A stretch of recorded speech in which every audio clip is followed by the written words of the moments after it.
বিদেশে পড়াশোনা করতেন ভূমি। এয়ারপোর্টে যাওয়ার জন্য তিনি বাড়ি থেকে বেরোলেন। ওয়েব চেক ইন থেকে শুরু করে প্লেনের পছন্দের সিট বেছে নেওয়া সবকিছু আগের থেকে করা ছিল, কিন্তু ভাগ্যবোধ হয় সেদিন অন্য কিছু চেয়েছিল।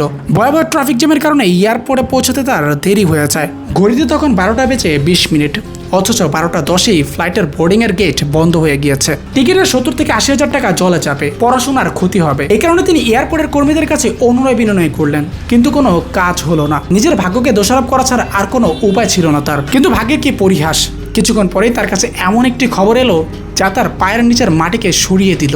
যে ফ্লাইটটি ধরতে না পারার জন্য তিনি নিজেকে অভিশাপ দিচ্ছিলেন, সেই বিমানটি টেক অফের পরেই ক্রাশ করেছে। তখন তিনি বুঝতে পারলেন যা তিনি চেয়েছিলেন তা যদি পেয়ে যেতেন তাহলে তার সাথে কি ভয়ঙ্কর পরিণতি হতো। যে ট্রাফিককে তিনি অভিশাপ দিচ্ছিলেন সেই ট্রাফিকই তার জীবন ফিরিয়ে দিলেন। আমাদের জীবনে এমন অনেক ঘটনা ঘটে যখন মনে হয় আমাদের সাথেই কেন এমনটা হলো। বিশেষ করুন সৃষ্টিকর্তার পরিকল্পনা আমাদের ভাবনার চেয়েও অনেক বড়। যখন জীবনের একটি দরজা বন্ধ হয়ে যায় তখন সৃষ্টিকর্তা হয়তোবা আমাদের জন্য অন্য কোনো জায়গায় কোনো না কোনো দরজা খুলে রেখেছেন। আর এই কারণেই বলা হয় যা ঘটে তা ভালোর জন্যই ঘটে।